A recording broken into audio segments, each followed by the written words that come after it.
Hello students, welcome to మనలా excellence YouTube channel. ఈ వీడియోలో మనం Eenadu, Indian Express and PIB అనాలిసిస్ని డిస్కస్ చేయడం జరుగుతుంది, ఇంక్లూడింగ్ సాక్షి ఆర్టికల్స్తో సహా. ఈరోజు మనం డేట్ వచ్చేసి 12th June 2020. వీడియో ఎండింగ్లో మనం క్విజ్ని డిస్కస్ చేయడం జరుగుతుంది, దాంతోపాటు వన్ లైనర్ కూడా డిస్కస్ చేయడం జరుగుతుంది స్టూడెంట్స్. సో ఈరోజు ఈనాడు, సాక్షి, ఇండియన్ ఎక్స్ప్రెస్లో మనం డీటెయిల్గా డిస్కస్ చేయబోయేటటువంటి ఆర్టికల్స్ ఏంటంటే, ఫస్ట్ వన్ ఆచితూచి అడిగేయాలి, ఇది మన G7కి సంబంధించింది, సాక్షిలో కవర్ అయింది స్టూడెంట్స్.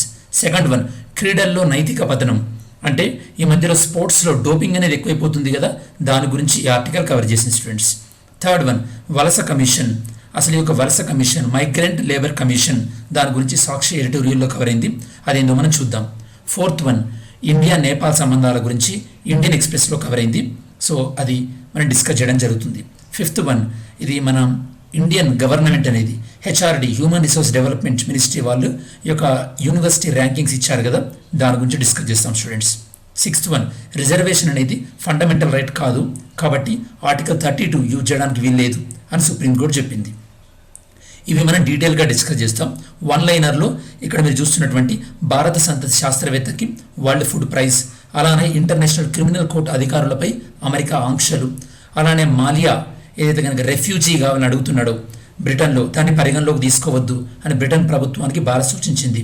అలానే భారత్ నుంచి భూభాగాన్ని వెనక్కి తీసుకుంటాం ఎవరంటున్నారు, నేపాల్ అంటుంది. అలానే United states commission on international religious freedom, వీళ్ళు ఒక రిపోర్ట్ పబ్లిష్ చేశారు, దాని పేరు 2019 ఇంటర్నేషనల్ రిలీజియస్ ఫ్రీడమ్ రిపోర్ట్. ఇందులో భారతదేశంలో మత స్వేచ్ఛ తక్కువగా ఉంది అంటున్నారు. చూద్దాం అదేందో. వ్యూహాత్మక రోడ్డు కోసం భారీ సామాగ్రి, ఈ వ్యూహాత్మక రోడ్ ఏందో చూద్దాం, ఏ రాష్ట్రంలో ఉందో చూద్దాం. దాంతోపాటు రాత్రికి రాత్రే గులాబీ రంగులోకి, అంటే ఒక సరస్సు తన యొక్క రంగును మార్చేసుకుంది రాత్రికి రాత్రే, ఆ సరస్సు ఏందో చెక్ చేద్దాం students. So basically first one ఆచితూచి అడిగేయాలి, ఇది మన GS2 పాయింట్ ఆఫ్ వ్యూలో మల్టీలేటరల్ గ్రూపింగ్స్, అంటే సో బహుదేశాల యొక్క కూటమి ఉంటుంది కదా, సో దాన్ని మనం మల్టీలాటరల్ గ్రూపింగ్స్ ఉంటాయి అన్నమాట. సో ఇలా ఇప్పుడు G7ని ఎక్స్పాండ్ చేద్దామంటున్నారు అనమాట. ఇక్కడ మీకు ఆర్టికల్లో 5 ఐస్ అనే దేశాలు కూడా వస్తుంటాయి.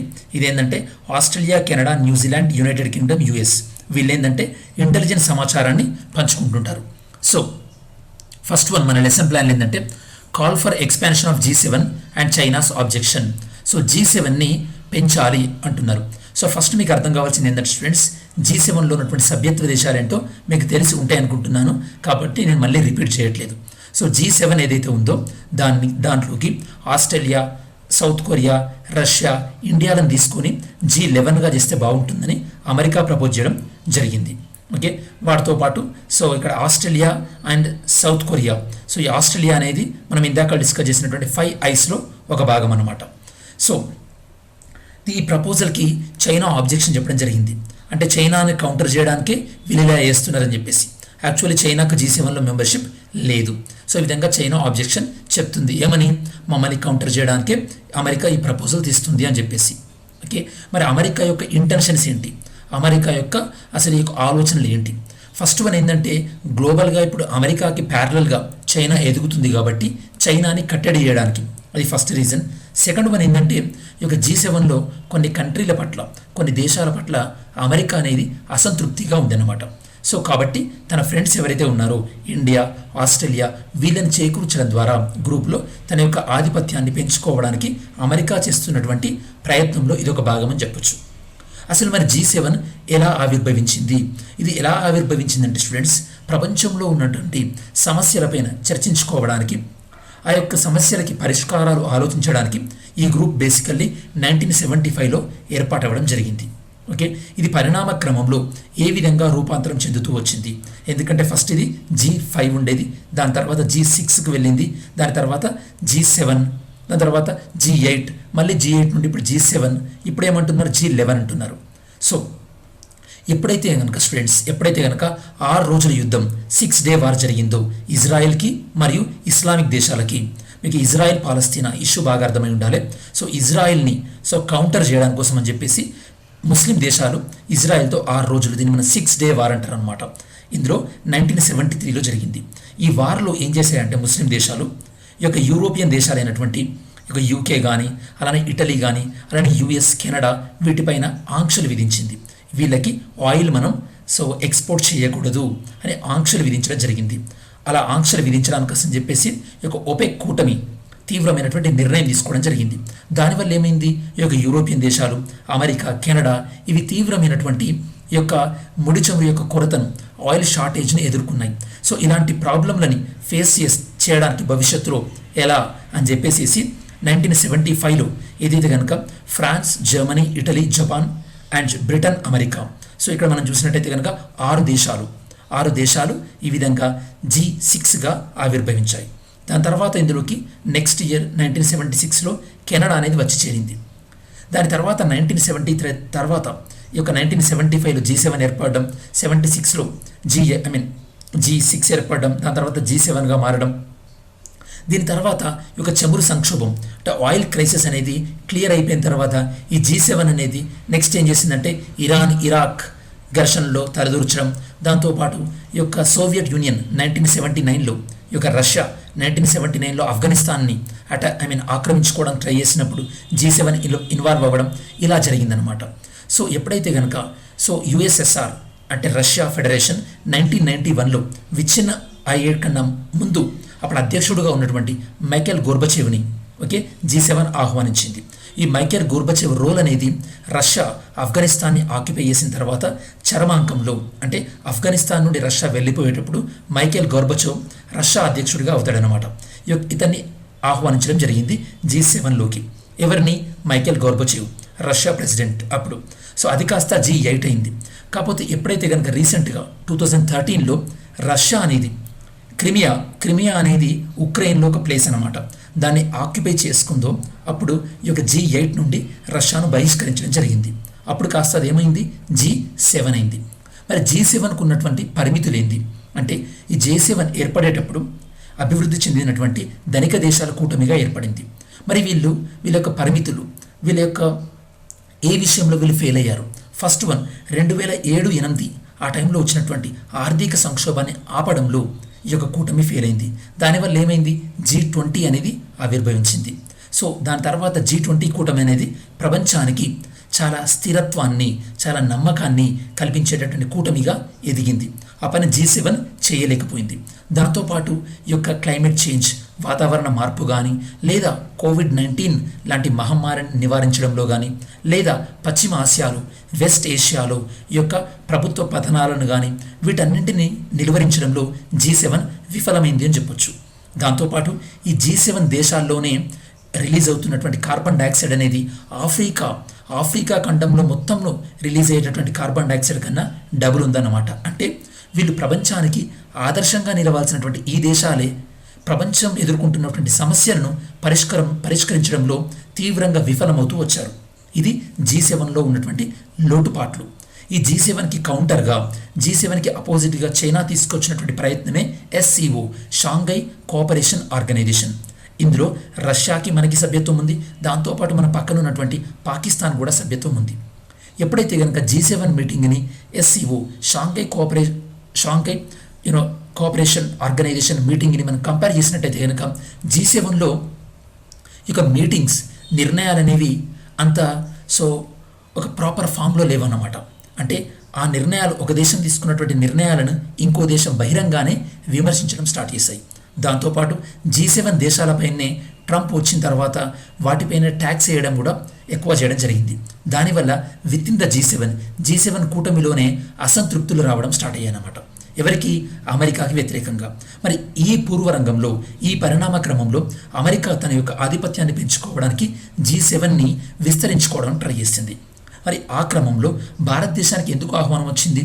ఎందుకంటే ఈ యొక్క పసిఫిక్ ప్రాంతంలో చైనాను నిలువరించాలంటే అమెరికాకు అతిపెద్ద ప్రజాస్వామ్య దేశమైనటువంటి, దాంతోపాటు వేగంగా అభివృద్ధి చెందుతున్నటువంటి ప్రపంచంలోనే 3వ ఆర్థిక వ్యవస్థ అంటే పర్చేసింగ్ పవర్ ప్యారిటీ, కొనుగోలు శక్తిలో 3వ ఆర్థిక వ్యవస్థగా ఉన్నటువంటి భారతదేశం యొక్క సహాయం ఎంతైనా అవసరం.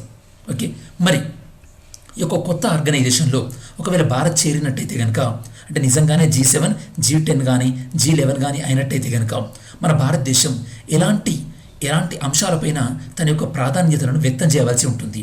ఫర్ ఎగ్జాంపుల్ అంతర్జాతీయ వ్యాపారం, ఫ్రీ ట్రేడ్, ఇంటర్నేషనల్ ట్రేడ్ గురించి, లేదా క్లైమేట్ చేంజ్, వాతావరణ మార్పు, కోవిడ్-19 లాంటి ఒక ఇలాంటి మహమ్మారులు రాకుండా ఉండాలంటే ఏదైతే కనుక బయోలాజికల్ వెపన్ కన్వెన్షన్ అంటే ఈ యొక్క జీవ ఆయుధాలను నివారణ చర్యల కోసం చేసినటువంటి 1975 ఏదైతే ఒప్పందం ఉందో అది ఖచ్చితంగా అమలయ్యేలా, సో దాంతోపాటు సో ఒక ప్రాంతానికి ఇంకో ప్రాంతానికి మధ్యలో ఉన్నటువంటి ప్రాంతీయ అసమానతను తొలగించడానికి ఆఫ్ఘనిస్తాన్ ప్రాంతంలో ఒక స్థిరత్వం వచ్చే విధంగా, అలానే ఈ యొక్క కొరియన్ ద్వీపకల్పంలో కూడా ఒక స్థిరత్వం వచ్చే విధంగా ఇలాంటి ప్రపంచ సమస్యల విషయంలో భారతదేశం తన యొక్క పాత్రను పోషించవలసి ఉంటుంది. సో ఫైనల్ కంక్లూజన్ ఏంటంటే G7లో చేరడం ద్వారా మనం చైనాకు ఒక గట్టి సందేశాన్ని పంపినట్టు అవుతుందని మన యొక్క వ్యూహకర్తలు అభిప్రాయపడుతున్నారు. కానీ ఇలాంటి విషయాల్లో మనం అంత స్థిరత్వం ప్రదర్శించలేనటువంటి ట్రంప్ని ఆధారపడి మనం ఏ విధంగా ముందుకు అడుగు వేయొచ్చో లేదో మనం ఆలోచించుకోవాలి. దాంతోపాటు అమెరికా ఇంకా కూడా పాకిస్తాన్కి అనుకూలంగా మాట్లాడడం ఆపట్లేదు. ఆఫ్ఘనిస్తాన్లో నుంచి అమెరికా సైన్యాలు వెనక్కి తీసుకోవడం అనేది పాక్కు అనుకూలంగా, దాంతోపాటు మన ప్రయోజనాలకు కూడా చేటు తెచ్చే విధంగా ఉండబోతుంది. కాబట్టి మన యొక్క స్వీయ ప్రయోజనాలు, మన దేశ ప్రయోజనాల సాధనంగా మన విధానాలు రూపుదిద్దుకోవడం మంచిది.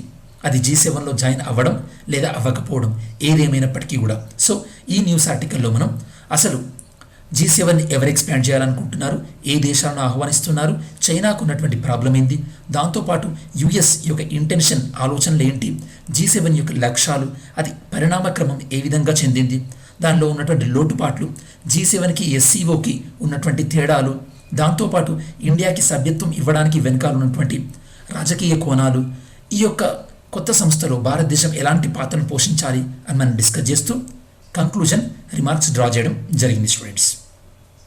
నెక్స్ట్ వన్, క్రీడల్లో నైతిక పతనం. ఇది మనకి ఎథిక్స్ పాయింట్ ఆఫ్ వ్యూలో ఇంపార్టెంట్. ఈ ఆర్టికల్లో ఏం చెప్పబోతున్నారంటే ఈ యొక్క ఆథర్ మన ఈ యొక్క క్రీడల్లో స్పోర్ట్స్లో డే బై డే డోపింగ్ పెరిగిపోతుంది.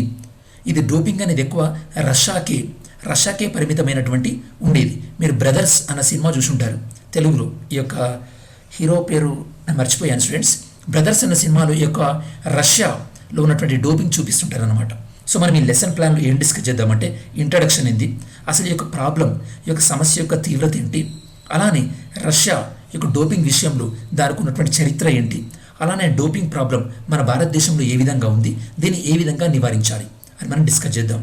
సో ఫస్ట్ వన్, ఇంట్రడక్షన్లో తీసుకున్నట్టయితే కనుక ఈ యొక్క అవతలి వారిపైన, తమ యొక్క కాంపిటీటర్స్ పైన అనైతిక ఆధిక్య సాధన కోసం, అంటే ఇమ్మోరల్గా వాళ్ళని గెలవాలని వాళ్ళపైన, దాంతోపాటు వాళ్ళు ప్రదర్శించేటటువంటి ఆటలో మంచి అనూహ్య స్థాయిలో ఈ యొక్క ప్రదర్శన కోసం, అంటే పర్ఫార్మెన్స్ మామూలు న్యాచురల్ కన్నా ఎక్కువ పర్ఫార్మెన్స్ కోసం ఈ యొక్క డోపింగ్ వినియోగించడం కొన్నాళ్ళుగా పెరుగుతూ వస్తుందన్నమాట. దురదృష్టం కొద్దీ మన భారతదేశంలో కూడా అటువంటి ఉదంతాలు తరచుగా వెలుగు చూస్తున్నాయి. మరి సమస్య తీవ్రత ఈ విధంగా ఉంది. దోహా ఆసియా ఛాంపియన్షిప్లో 800 మీటర్స్ గోల్డ్ మెడల్ అయినటువంటి గోమతి మరుముతి తనపైన వాడా వరల్డ్ యాంటీ డోపింగ్ ఏజెన్సీ 4 ఏళ్ల నిషేధం విధించడం జరిగింది. అలానే కూడా కొంతమంది అథ్లెట్స్ పైన ఈ యొక్క నాడా నేషనల్ యాంటీ డోపింగ్ ఏజెన్సీ కూడా చర్యలు తీసుకోవడానికి రంగం సిద్ధమైంది. అంటే తీవ్రత ఏ విధంగా ఉందో మీకు అర్థమవుతుంది. ఓకే, మరి రష్యాకు ఉన్నటువంటి చరిత్ర ఏంది, అసలు డోపింగ్ అంటేనే రష్యా స్టూడెంట్స్, రష్యాలో ఈ యొక్క స్పోర్ట్స్ కోచ్ కానీ లేదా ఈ యొక్క డాక్టర్స్ కానీ ఆఫీసర్స్ కానీ అథ్లెట్స్ అందరికీ తెలిసి కూడా ఓపెన్గా డోపింగ్ అనేది ఇష్టం వచ్చినట్టు జరుగుతుందన్నమాట. సో ఇందుకోసం ఇలా జరుగుతుందనే ఈ యొక్క టోక్యో ఒలింపిక్స్ కానీ లేదా ఖతార్ ఫుట్బాల్ వరల్డ్ కప్ నుంచి కూడా ఇలాంటి ప్రపంచ అంతర్జాతీయంగా ఉన్నటువంటి క్రీడా వేదికల నుంచి రష్యాను 4 ఏళ్ల పాటు బహిష్కరిస్తున్నట్టు వరల్డ్ యాంటీ డోపింగ్ ఏజెన్సీ తెలిపిన విషయం మీరు అందరికీ తెలిసిందే. అక్కడ ప్రభుత్వమే దీన్ని ప్రోత్సహించింది. కాకపోతే మన భారతదేశంలో ఇది ఏ విధంగా ఉందంటే దీనిలో ప్రభుత్వ పాత్ర ఏం లేదు, ఇదంతా వ్యక్తులు చేస్తున్నటువంటి పొరపాట్లు. ఈ యొక్క హార్స్ కోసం వాడతాం కదా రేసింగ్లో, అందులో వాడేటటువంటి లింగాల్డ్రాల్ ఈ మెడిసిన్ పేరు ఇంపార్టెంట్. లింగాల్డ్రాల్ను వీళ్ళు ఆన్లైన్లో కొనుక్కొని ఈ యొక్క అథ్లెట్స్ వాడి ఈ యొక్క డోపింగ్లో దొరికిపోతున్న స్టూడెంట్స్. మరి కంక్లూషన్స్ ఏం డ్రా చేద్దామంటే డోపింగ్లో పాల్గొనకుండా, డోపింగ్కి డోపింగ్ వలలో చిక్కుకోకుండా అథ్లెట్లకు కానీ దాంతోపాటు వాళ్ళ కోచ్లకు కానీ మనం ఈ యొక్క అవేర్నెస్ విస్తృతమైనటువంటి అవగాహన పెంచాల్సినటువంటి అవసరం ఉందని సీనియర్ క్రీడాకారులు ఎంతోమంది చెప్తున్నప్పటికీ కూడా మన యొక్క అధికార యంత్రాంగం నిర్లక్ష్యం చేస్తూ వచ్చింది. ఎక్కడ ఎటువంటి పరిస్థితుల్లోనైనా సరే మన క్రీడాకారులు నెగ్గుకొచ్చే విధంగా మన వాళ్ళని మనం అలా ఎంపవర్ చేసి మన దేశంలోని ఏ క్రీడకు కూడా ఇలాంటి డోపింగ్ వివాదాల పాలవ్వకుండా చూడాల్సినటువంటి లక్ష్య సాధనలో మన దేశీయ సంస్థ అయినటువంటి నాడా, నేషనల్ యాంటీ డోపింగ్ ఏజెన్సీ మరింత చురుగ్గా వ్యవహరించాల్సినటువంటి అవసరం ఎంతైనా ఉంది. దీనివల్ల మన భారతదేశం యొక్క కీర్తి ప్రతిష్టలు ప్రపంచ అంతర్జాతీయ క్రీడా వేదికలపై పాడుగాకుండా ఉంటాయన్నమాట. ఈ లెసన్లో మనం డిస్కస్ చేసింది ఏంటంటే అసలు డోపింగ్ ఈ కొన్నేళ్లుగా ఏ విధంగా పెరుగుతూ వస్తుంది, ఈ యొక్క సమస్య యొక్క తీవ్రత ఏంటి, అలానే రష్యాలో ఏం జరుగుతుంది, మన భారతదేశంలో ఉన్నటువంటి సమస్య ఏంది, దీన్ని ఏ విధంగా మనం అధిగమించాలి అని డిస్కస్ చేయడం జరిగింది స్టూడెంట్స్. నెక్స్ట్ ఆర్టికల్, వలస కమిషన్ కష్టాలు తీరేనా? ఇది మనకి మైగ్రెంట్ లేబర్ కోసం ఏర్పాటు చేసినటువంటి కమిషన్. ఇక ఏర్పాటు చేయలేదు, చేస్తామని చెప్పి మన దేశ ప్రధానమంత్రి రీసెంట్గా తన యొక్క మన్ కీ బాత్ ప్రసంగంలో దీని ప్రస్తావన తీసుకురావడం జరిగింది. ఇది మనకి ఎకానమీ పాయింట్ ఆఫ్ వ్యూలో అన్ఎంప్లాయ్మెంట్ అన్న కేటగిరీ పాయింట్ ఆఫ్ వ్యూలో వెరీ వెరీ ఇంపార్టెంట్. మీకు ఇంకా టైం ఉంటే కనుక రీసెంట్గా periodic labour force survey PLFS అనేది రిలీజ్ చేయడం జరిగింది. దాన్ని ఎవరు రిలీజ్ చేశారో కామెంట్ చేయండి స్టూడెంట్స్. దాన్ని ఎవరు రిలీజ్ చేశారు, దాని ప్రకారం మన భారతదేశంలోని నిరుద్యోగిత రేటు, అన్ఎంప్లాయ్మెంట్ రేట్ ఎంత కామెంట్ చేయండి. ఈ ఆర్టికల్లో మనం ఫస్ట్ ఇంట్రడక్షన్ డిస్కస్ చేద్దాం. ఈ యొక్క కరోనా వల్ల, దాని తర్వాత వచ్చినటువంటి లాక్డౌన్ వల్ల కొన్ని లక్షల సంఖ్యలో వలస కూలీలు తమ ప్రాంతాలకు వలస వెళ్ళారు. దీనివల్ల దేశం మొత్తానికి కూడా వలస కూలీలు తమ యొక్క సామాన్య జీవితంలో ఎలాంటి సమస్యలు ఎదుర్కొంటున్నారో ప్రపంచానికి మొత్తం తెలిసింది. ఈ కాంటెక్స్ట్లో, ఈ సందర్భంలో ప్రధానమంత్రి నరేంద్ర మోడీ తన యొక్క మన్ కీ బాత్ రేడియో కార్యక్రమంలో వలస కమిషన్ను ఏర్పాటు చేస్తామని తన యొక్క ఆలోచనల్ని పంచుకోవడం జరిగింది. మరి ఈ సందర్భంలో అసలు మన భారతదేశంలో ఈ మైగ్రెంట్ లేబర్, వలస కార్మికులు ఎలాంటి సమస్యలు ఎదుర్కొంటున్నారో చూద్దాం. వీరి యొక్క సమస్యలపై రీసెంట్గా జన్ సాహస్ అనేటటువంటి సంస్థ అధ్యయనం చేసి కొన్ని విషయాలు వెల్లడించింది. అదేంటంటే చాలా రాష్ట్రాల్లోకి ఇలా వలస వెళ్ళినటువంటి వలస కూలీలు వాళ్ళ కనీసం ఈ యొక్క మన్రేగా కార్మికులు అంటే మహాత్మా గాంధీ జాతీయ ఉపాధి హామీ పథకం అందులో లభించేటటువంటి కూలీలు కూడా లభించట్లేదు. చాలామంది వ్యవసాయం గిట్టుబాటు కాకపోవడం వల్ల ఆల్మోస్ట్ 90 లక్షల మంది గ్రామాల నుండి పట్టణాలకు వలస వెళ్ళిపోతున్నారు. దానివల్ల అర్బనైజేషన్ పెరిగిపోతుంది, అంటే పట్టణాలపైన ఒత్తిడి పెరిగిపోతుంది. అలానే మన భారతదేశంలో 10 కోట్ల మంది యొక్క కార్మికులు నిర్మాణ రంగంలో పనిచేస్తుంటే అందులో కేవలం 5 కోట్ల మంది మాత్రమే ఈ యొక్క ప్రభుత్వం వద్ద రిజిస్టర్ అయి ఉన్నారు, నమోదు చేసుకున్నారు. మిగతా వాళ్ళందరూ కూడా ప్రభుత్వం దగ్గర నమోదు చేసుకోలేదు. దానివల్ల వాళ్ళకి ఎలాంటి వెల్ఫేర్ స్కీమ్స్, సంక్షేమ పథకాలు లాంటివి అందడం లేదు. అలానే ఈ యొక్క లాక్డౌన్ వల్ల చాలామంది ఈ యొక్క వలస కార్మికులు తమ ప్రాంతాల్లోకి తిరిగి రావడం వల్ల ఈ యొక్క 2020 మేలో ఈ యొక్క జాతీయ గ్రామీణ ఉపాధి హామీకి తీవ్రమైనటువంటి డిమాండ్ కూడా పెరిగింది. దీన్ని బట్టి గ్రామీణ భారతంలో ఈ యొక్క లైవ్లీహుడ్, జీవన ఉపాధి ఎంత కష్టమో మనకు అర్థమవ్వాలి. అసలు మైగ్రేషన్, ఇలా వలస వెళ్ళడానికి, ఒక వ్యక్తి తన ప్రాంతం నుండి వేరే ప్రాంతానికి వలస వెళ్ళడానికి కారణాలు ఏంది? ఫస్ట్ వన్ ఏంటంటే వ్యవసాయ సంక్షోభం. ఇంతకుముందు నేను చెప్పినట్టు అగ్రికల్చర్ క్రైసిస్ చాలా ప్రాంతాల్లో, ఎస్పెషల్లీ ఉత్తర భారతదేశంలో ఈ యొక్క వ్యవసాయం సరిగా లేకపోవడం వల్ల, కొన్ని ప్రాంతాల్లో సాగునీటి సదుపాయం లేకపోవడం వల్ల వలసలు ఎక్కువయ్యాయి. దాంతోపాటు ఉత్తర భారతదేశంలోని చాలా రాష్ట్రాలు కూడా పెట్టుబడుల్ని ఆకర్షించేటటువంటి విషయంలో వెనుకబడి ఉండడం వల్ల అక్కడ ఎలాంటి ఇండస్ట్రీస్ అంటే పరిశ్రమలు లేకపోవడం వల్ల అక్కడ ఉన్నటువంటి ప్రజలు దక్షిణ భారతదేశ ప్రాంతానికి కానీ లేదా పశ్చిమ భారతదేశ ప్రాంతానికి అంటే గుజరాత్, మహారాష్ట్ర ప్రాంతానికి వలస వెళ్తున్నారు. ఇప్పుడు ప్రభుత్వాల ముందున్నటువంటి ఇంకో సవాల్ ఏంటంటే గ్రామీణ ప్రాంతాల్లో ఉపాధి కల్పించాలి. అలా ఉపాధి కల్పించాలంటే ఏం చేయాలి? ఈ యొక్క పరిశ్రమల్ని ఆకర్షించాలి.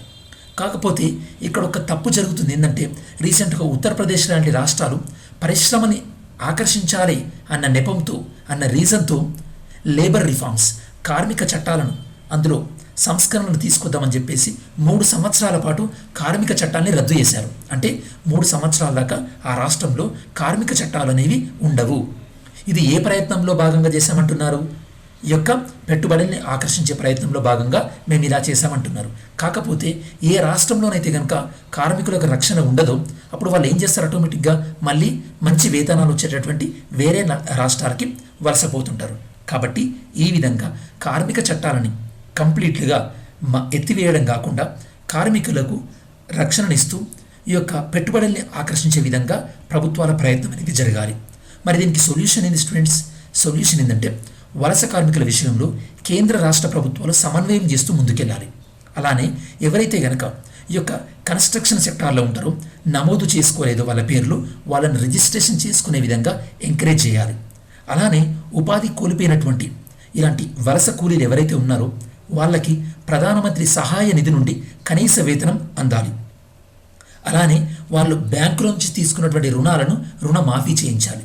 అలానే మెరుగైనటువంటి జీవన ఉపాధి కోసం దేశంలోని ఒక ప్రాంతం నుండి ఇంకో ప్రాంతానికి వలస వెళ్ళేలా అసలు పేద ప్రజలపై ఎందుకు ఇలాంటి ఒత్తిడి వస్తున్నాయి, వీటికి సంబంధించినటువంటి నిర్మాణాత్మక సంస్థాగత పరిష్కారాల దిశగా ప్రభుత్వాలు ఆలోచించాలి. అలానే ఒక కార్మికుడు తన రాష్ట్రం నుండి వేరే రాష్ట్రానికి వలస వెళ్ళినప్పుడు ఆ వలస వెళ్ళినటువంటి రాష్ట్రంలో కూడా ఆ కార్మికుడికి సమానమైనటువంటి హక్కులు కలగాలి. నేను నిన్నటి వీడియోలో మీకు ఈ యొక్క ఇంటర్ స్టేట్ మైగ్రెంట్స్ యాక్ట్ 1979 గురించి చెప్పడం జరిగింది. ఇలాంటి చర్యలు తీసుకోవాలి. మరి ఈ యొక్క వలస కూలీల యొక్క ఆకలి తీర్చడంలో మన భారతదేశంలో ఆల్రెడీ ఉన్నటువంటి ఈ యొక్క చౌకధరల దుకాణాల వ్యవస్థను, అంటే ఫెయిర్ ప్రైస్ షాప్స్ పీడిఎస్ వ్యవస్థను, అలానే ICDS integrated child development scheme అంటే ఒక అంగన్వాడీ వ్యవస్థను, ఇది దేశం మొత్తం మీద ఉంది కాబట్టి ఈ వ్యవస్థను ఉపయోగించుకొని వలస కూలీలకు ఈ యొక్క నిత్యావసర సరుకులు అందేలా, అలానే వాళ్ళ యొక్క పిల్లలకు ఆహార భద్రత అందేలా అంగన్వాడీలను ఉపయోగించుకోవాలి. మరి ఫైనల్ కంక్లూజన్ పాయింట్ ఏంటంటే దృఢమైనటువంటి సంకల్పం, అలానే సున్నిత హృదయంతో వ్యవహరించేటటువంటి వైఖరి మాత్రమే మన భారతదేశంలోని వలస కార్మికుల యొక్క సంక్షోభాన్ని సమర్థవంతంగా ఎదుర్కోగలవు.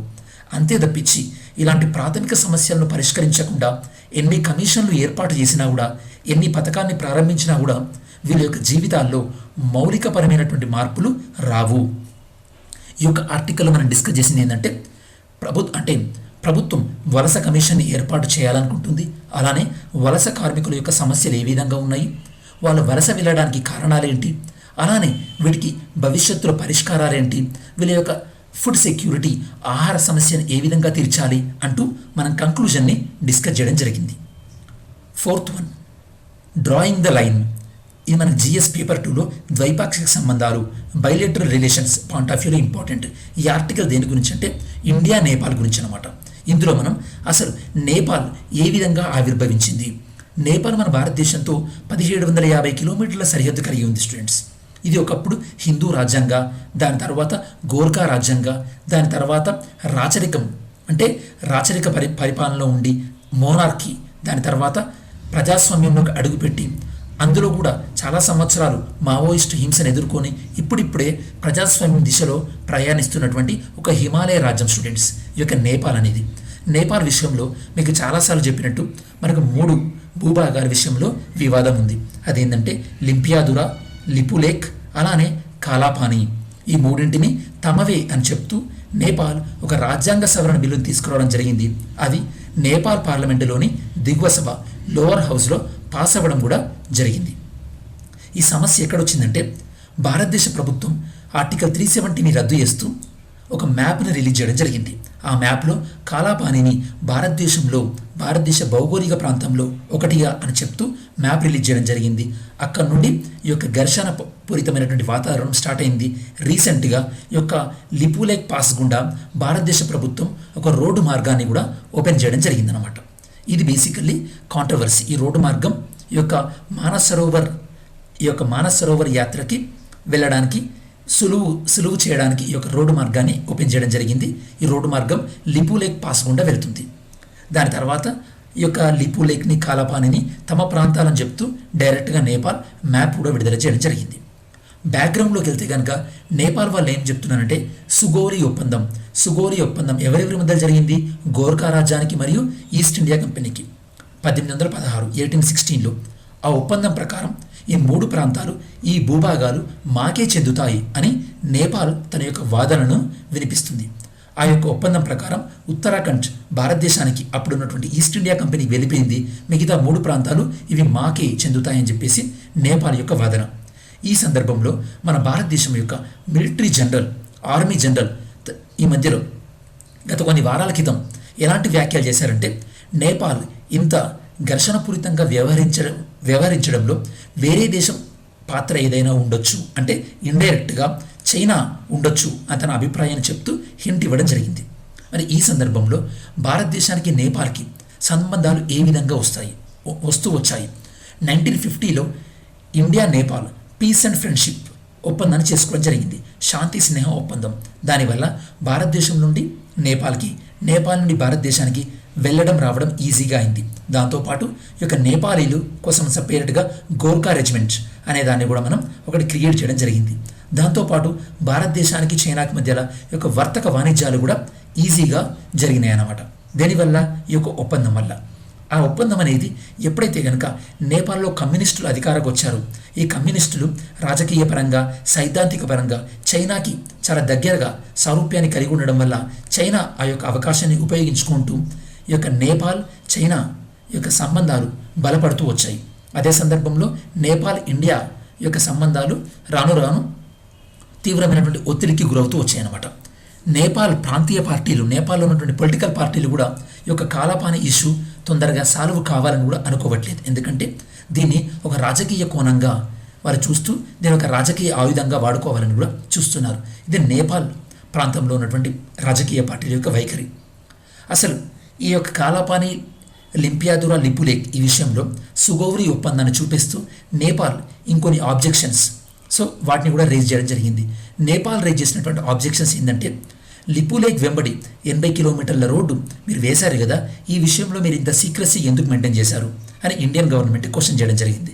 దాంతోపాటు రాజీవ్ గాంధీ గవర్నమెంట్ ఉన్నప్పుడు కానీ, దాని తర్వాత నేపాల్ తన యొక్క రాజ్యాంగ సవరణను ట్రై చేసినప్పుడు, అంటే నేపాల్ రాజ్యాంగాన్ని యొక్క ప్రయత్నంలో భాగంగా అప్పుడు మాదేశీ అని తెగ ఈ యొక్క రాజ్యాంగంలో వాళ్ళకి ఎక్కువ వాటా కావాలని డిమాండ్ చేయడం జరిగింది. ఆ డిమాండ్ వెనకాల భారతదేశ పాత్ర ఉందని చెప్పేసి ఇప్పటికీ కూడా నేపాల్ ప్రభుత్వం యొక్క అనుమానం. ఆ విధంగా నేపాల్ ప్రజల్లో భారతదేశ ప్రభుత్వం పైన కొన్ని అనుమానాలు కూడా రావడం జరిగింది. దాంతోపాటు నేపాల్ ప్రభుత్వం ఏం చెప్తుందంటే, భారతదేశానికి నేపాల్కు కుదిరినటువంటి ద్వైపాక్షిక ఒప్పందాలను అమలు చేయడంలో కూడా భారత ప్రభుత్వం చాలా నిర్లక్ష్యంగా వ్యవహరిస్తుంది అని నేపాల్కు ఉన్నటువంటి ఆబ్జెక్షన్స్. ఇక్కడ ఇంకొక విషయం గుర్తుపెట్టుకోవాలి స్టూడెంట్స్, 1954 భారతదేశం చైనా పంచశీల్ ఒప్పందం చేసుకున్నప్పుడు ఈ యొక్క భారతదేశానికి చైనాకి మధ్యలో 6 పాసెస్ అంటే కనుమలు, 6 కనుమల్ని గుర్తించడం జరిగింది. అందులో లిపులేక్ కూడా ఒకటి స్టూడెంట్. అప్పుడు నేపాల్ ఎలాంటి వ్యతిరేకతను కూడా తెలపలేదు, ఎలాంటి నిరసనను కూడా తెలపలేదు. అలానే ఎప్పుడు 2015 వరకు కూడా నేపాల్ ఈ యొక్క లిపులేక్ పాస్ విషయంలో ఎప్పుడు కూడా నిరసన తెలపలేదు. ఎప్పుడైతే కనుక ఇండియా చైనా లిపులేక్ మార్గం గుండా ఈ యొక్క వర్తక వాణిజ్యాన్ని పెంచుకోవాలనుకున్నాయో అప్పుడు 2015 నుంచి నేపాల్ తన యొక్క అభ్యంతరాలను తెలపడం స్టార్ట్ చేసిందనమాట. అసలు నేపాల్కు భారతదేశం ఎంత అవసరం అనేది మనం చూసినట్టయితే కనుక, నేపాల్ భూపరివేష్టిత దేశం, అంటే నేపాల్కి ఈ యొక్క సీ యాక్సెసిబిలిటీ అంటే సముద్ర మార్గానికి యాక్సెస్ అనేది లేదు. కాబట్టి నేపాల్ తన యొక్క వర్తక వాణిజ్యం విషయంలో భారతదేశం పైన ఆధారపడాల్సినటువంటి అవసరం ఎంతైనా ఉంది. అలానే నేపాల్కు చెందినటువంటి లక్షల మంది పౌరులు భారత్లో ఉపాధి పొందుతూ నేపాల్ యొక్క ఆర్థిక వ్యవస్థకి ఎంతో సహాయం చేస్తున్నారు. ఇలాంటి పరిస్థితుల్లో ఇకనైనా సరే కమ్యూనిస్ట్ ప్రభుత్వం ఇలాంటి దుందుడుకు చర్యలు, అంటే ఇలాంటి ఘర్షణపూరితమైనటువంటి వాతావరణం క్రియేట్ చేసుకోకుండా వాస్తవ పరిస్థితిని అర్థం చేసుకుంటూ ముందుకు వెళ్లాల్సినటువంటి అవసరం ఉంది. నేపాల్కి చైనాకి ఇంతగా నేను చెప్పినట్టు కమ్యూనిస్ట్ ఐడియాలజీ సిద్ధాంతపరంగా, అలానే ఈ యొక్క రాజకీయ పరంగా సారూప్యతతో పాటు చైనా అనేది 1 బెల్ట్ 1 రోడ్లో భాగంగా నేపాల్కు ఆర్థిక సహాయం కూడా చేయడం జరిగింది. దానివల్ల కూడా నేపాల్కు చైనాకి మధ్యలో ఉన్నటువంటి బంధం రీసెంట్గా పెరిగిందని చెప్పుకోవచ్చు మనం. కంక్లూజన్ పాయింట్ ఏంటంటే స్టూడెంట్స్, ఈ యొక్క సౌత్ ఏషియాలో మనం పాకిస్తాన్ తీసుకున్న, బంగ్లాదేశ్ కానీ ఇలా ఏ దేశంతో కూడా ఆ దేశాలు ఒకదానికొకటి సరిహద్దులు పంచుకోవడం లేదు.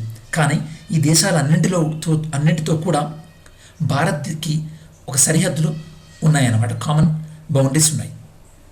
పొరుగు దేశాలతోని మనం ఒక స్టేబుల్గా నిర్దిష్టమైనటువంటి వాళ్ళకి విశ్వాసాన్ని కలిగించేటటువంటి భాగస్వామ్యంగా వ్యవహరించి వాళ్ళలో ఏవైనా ఆందోళనలు ఉన్నట్టయితే కనుక వాటిని తొలగించి వాళ్ళకి సమస్యను మనం పరిష్కరించినట్టయితే కనుక ఆ దేశాలకు మన దేశం పైన నమ్మకం కుదిరి ఆ దేశాల్లో భారత్కి వ్యతిరేకంగా చైనా ప్రభావం తక్కువగా ఉండే అవకాశం ఉంటుంది.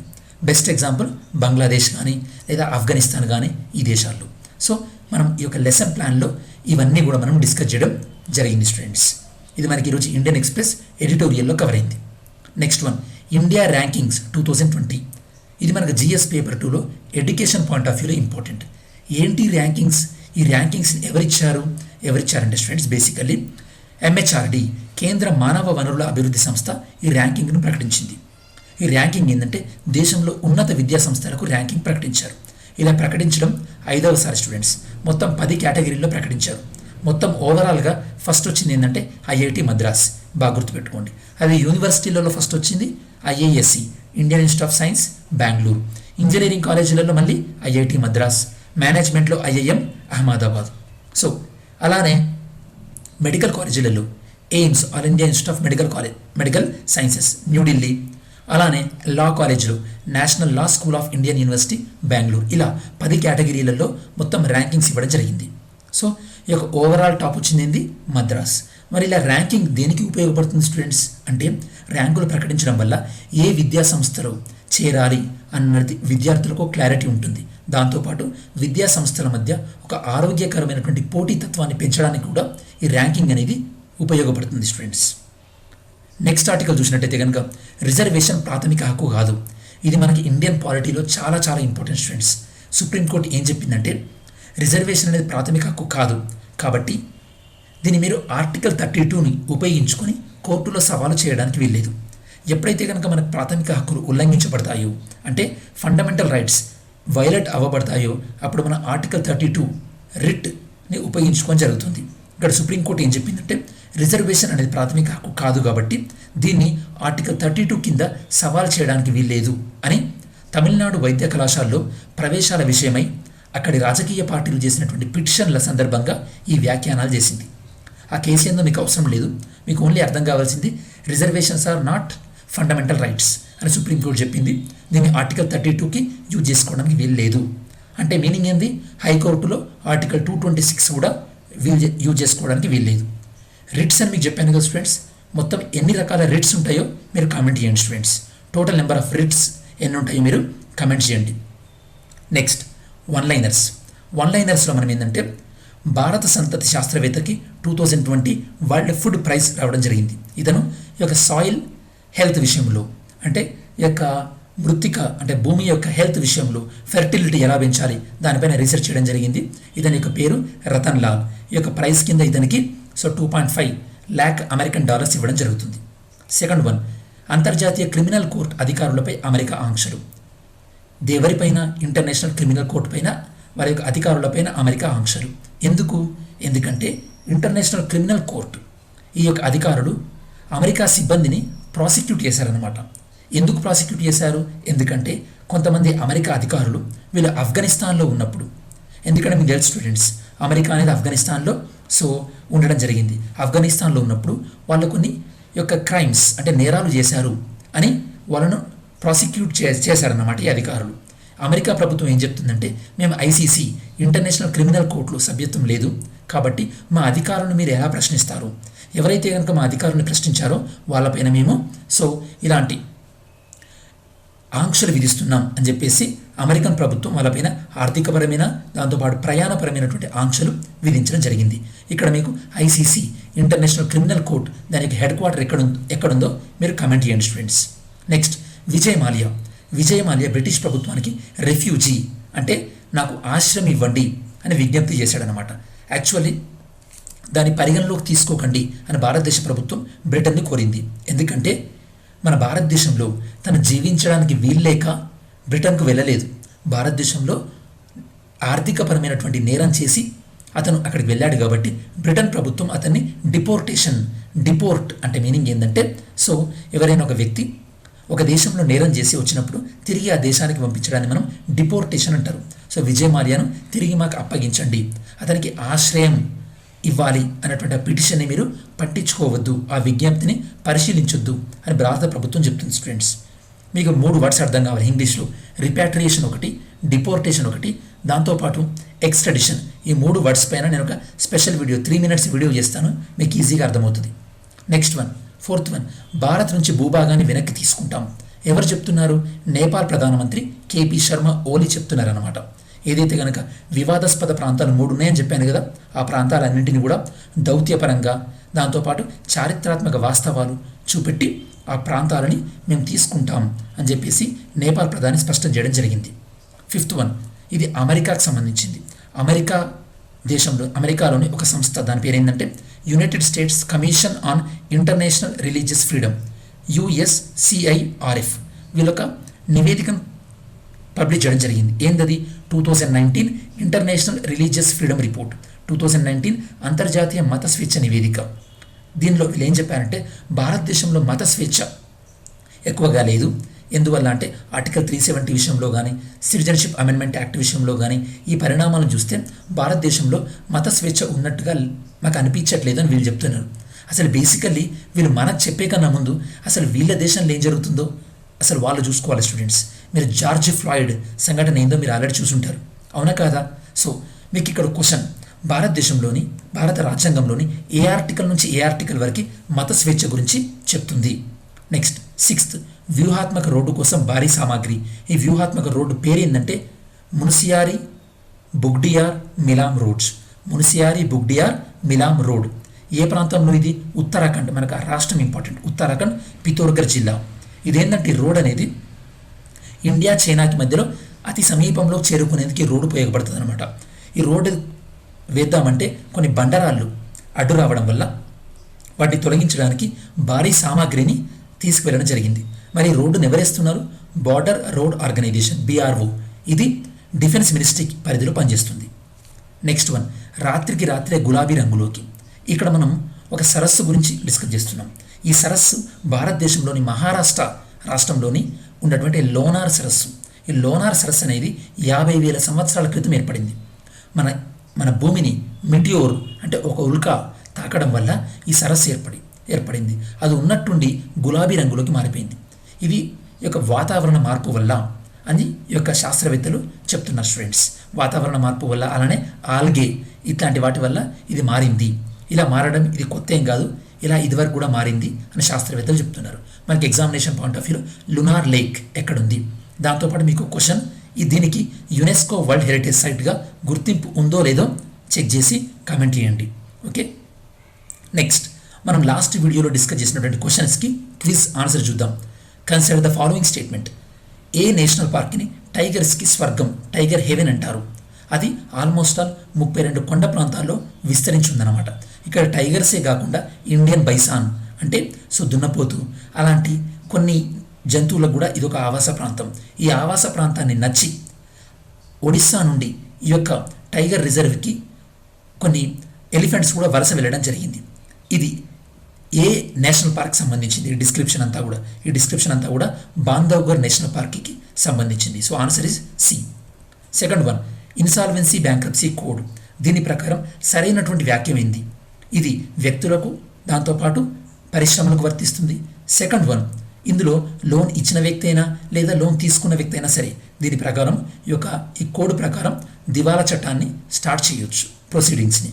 దాని తర్వాత మన భారతదేశం ఏ దేశంతోని మ్యూచువల్ లాజిస్టిక్ సపోర్ట్ అగ్రిమెంట్ని చేసుకోవడం జరిగింది రీసెంట్గా? ఆస్ట్రేలియాతోని. ఇది కాకుండా మిగతా 6 అగ్రిమెంట్, మొత్తం 7 అగ్రిమెంట్స్ని మనం చేసుకోవడం జరిగింది. Fourth one, who was appointed as India's permanent representative to WTO? ఎవరు అపాయింట్ అయ్యారు? బ్రజేంద్ర నవనీత్ అపాయింట్ అవ్వడం జరిగింది. Next one, national tiger conservation authority. దీనికి సంబంధించినటువంటి రైట్ ఆన్సర్, ఇది మినిస్ట్రీ ఆఫ్ ఎన్విరాన్మెంట్ పరిధిలో పనిచేస్తుంది. దీన్ని 1986 ఎన్విరాన్మెంట్ ప్రొటెక్షన్ యాక్ట్ ప్రకారం ఏర్పాటు చేయడం జరిగింది అన్నారు. ఇది రాంగ్ స్టూడెంట్స్. దీన్ని వైల్డ్ లైఫ్ ప్రొటెక్షన్ యాక్ట్ 1972 ప్రకారం ఏర్పాటు చేశారు. So first one is wrong. It is a centrally sponsored scheme for the conservation of tigers. అంటే పులులను సంరక్షించడానికి కేంద్ర ప్రభుత్వం ద్వారా అమలవుతున్నటువంటి స్కీమ్. సో ఇది right. So answer is only 2. ఈరోజు సంబంధించినటువంటి క్విజ్, ఫారెక్స్ రిజర్వ్ అంటే విదేశీ నిల్వలకు సంబంధించి, విదేశీ కరెన్సీ నిల్వలకు సంబంధించి ఈ కింది వాటిలో ఏది right answer? The majority of the foreign currency reserve it will be stored in the form of treasury bills of foreign countries, అంటే వేరే దేశాల్లోని ట్రెజరీ బిల్స్ రూపంలో ఫారిన్ కరెన్సీ ఉంటుంది. Second one, special drawing rights of World Bank is neither a currency nor a claim, అంటే World బ్యాంక్లో ఉన్నటువంటి special drawing rights అనేది so అది కరెన్సీ రూపంలో ఉండదు అని అంటున్నారు. సో ఏది రైట్ ఆన్సర్ మీరు కమెంట్ చేయండి, రేపు ఎక్స్ప్లెయిన్ చేస్తాను. నెక్స్ట్ వన్, ఈ reverse Subarnarekha river, Vamsadhara river, Baitarani river. Okay, ఈ రివర్స్ ఏవి ఒడిస్సాలో ఉన్నాయి, ఇందులో ఉన్నటువంటి ఏ రివర్స్ ఒడిస్సాలో ఉన్నాయి. థర్డ్ వన్, రీసెంట్గా entrepreneur year, world entrepreneur of the year 2020 award ఎవరికి రావడం జరిగింది. Fourth one, virtual global vaccine summit, దీన్ని గవి ఫౌండేషన్ ఆధ్వర్యంలో, global alliance for vaccine and immunisation వీళ్ళ ఆధ్వర్యంలో ఏ ప్రపంచ అధినేత ఈ సదస్సుని నిర్వహించడం జరిగింది, దీనికి ఆతిథ్యం వహించడం జరిగింది. ఫిఫ్త్ వన్, గవి సదస్సులో అంటే ఇంతకుముందు మనం డిస్కస్ చేసినటువంటి ఈ సదస్సులో భారత ప్రధాని పాల్గొని భారతదేశం తరపు నుండి ఎంత మొత్తాన్ని విరాళంగా ప్రకటించడం జరిగింది. సో మీకు ఒక చిన్న రిక్వెస్ట్ స్టూడెంట్స్, మనం క్విజ్ కానీ వన్ లైనర్స్ కానీ వీడియో కానీ తెలుగు స్టూడెంట్స్కి ఇంత ఎఫర్ట్ పెట్టి చేస్తున్నాం కాబట్టి సాధ్యమైనంత మట్టికి వీడియో మొత్తం చూడడానికి ట్రై చేయండి. దానివల్ల మీకు ఉపయోగపడి మీకు జాబ్ రావడానికి ఎక్కువ అవకాశం ఉంటుంది స్టూడెంట్స్. సో మన యొక్క ఈ వీడియో నచ్చినట్టయితే కనుక లైక్ చేయండి, మీ ఫ్రెండ్స్కి ఉపయోగపడుతుంది అనుకుంటే షేర్ చేయండి. దాని ద్వారా చాలా ఎక్కువ మంది చూస్తుంటారు, వ్యూవర్స్ పెరిగిన కొద్దీ నాకు కూడా చేయాలి, ఇంకా చాలామందికి హెల్ప్ అవుతుందన్న మోటివేషన్లా ఉంటుంది. అలానే ఛానల్కి సబ్స్క్రైబ్ చేసుకున్నట్టయితే కనుక సబ్స్క్రైబ్ చేసుకోండి. Thanks for watching this video. See you in next video.